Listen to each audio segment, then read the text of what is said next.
राधे दोस्तों, हमारे YouTube channel पर आप सबका बहुत बहुत स्वागत है। आज मैं आप लोग को बताने वाली हूँ चैत्र अमावस्या 28 या 29 मार्च जाने सही तिथि और शुभ योग व महत्व। सनातन धर्म में चैत्र अमावस्या का विशेष महत्व है।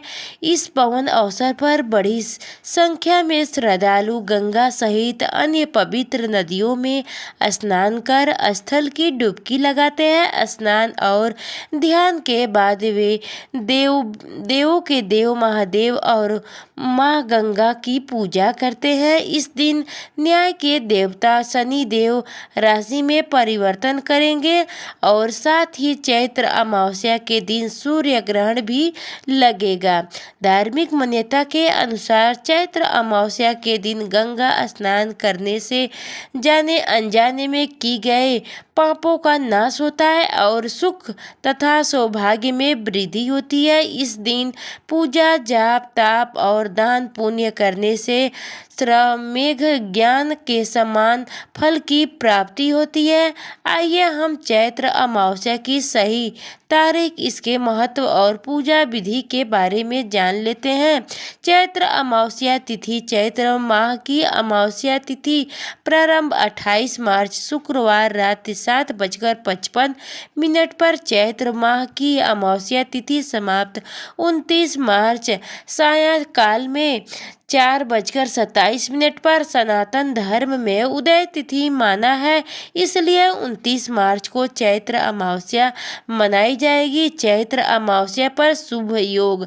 इस दिन ब्रह्म और इंद्र योग का संयोग बन रहा है, साथ ही दुर्लभ शिवास्य योग भी बन रहा है। इस शुभ योग में गंगा स्नान और भगवान शिव की पूजा करने से परम पुण्यदायक फल प्राप्त होता है और सभी प्रकार के कष्ट से मुक्ति मिलता है। इसके अलावा पितृदोष से भी छुटकारा पाने के लिए यह दिन अत्यंत शुभ माना जाता है।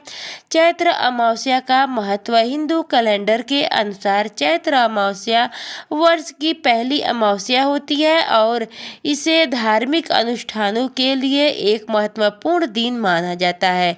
इस दिन का व्रत इसलिए खास है क्योंकि यह व्यक्ति के जीवन से निराश और नकारात्मक को दूर करने में सहायता होता है। भक्त इस दिन भगवान विष्णु की पूजा करते हैं और चैत्र अमावस्या के व्रत के अंतर्गत से मुक्ति पाने के लिए गंगा के पवित्र जल में स्नान करते हैं। इसके अतिरिक्त भगवान विष्णु से आशीर्वाद प्राप्त करने के साथ साथ यह दिन मृत आत्माओं के लिए श्रद्धा कर्म करने के लिए भी महत्वपूर्ण है।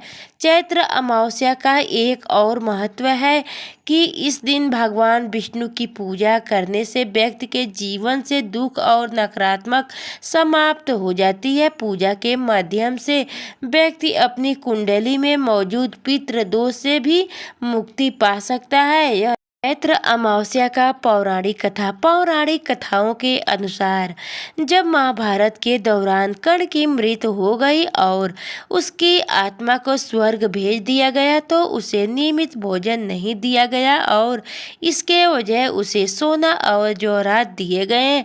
उसने इंद्र से पूछा कि उसे सामान्य भोजन क्यों नहीं मिल रहा है। इस पर भगवान इंद्र ने कहा कि उसने अपने पूरे जीवन काल में दूसरों को सभी प्रसाद चढ़ाए लेकिन अपने पूर्वजों के लिए कभी कुछ नहीं किया। कर्ण द्वारा अनुरोध किए जाने पर और यह पता लगाने के बाद कि वह उनके बारे में नहीं जानता था, भगवान इंद्र ने कर्ण को 16 दिन के लिए पृथ्वी पर लौटाने का फैसला किया ताकि वह अपने पूर्वजों को भोजन प्रदान कर सके।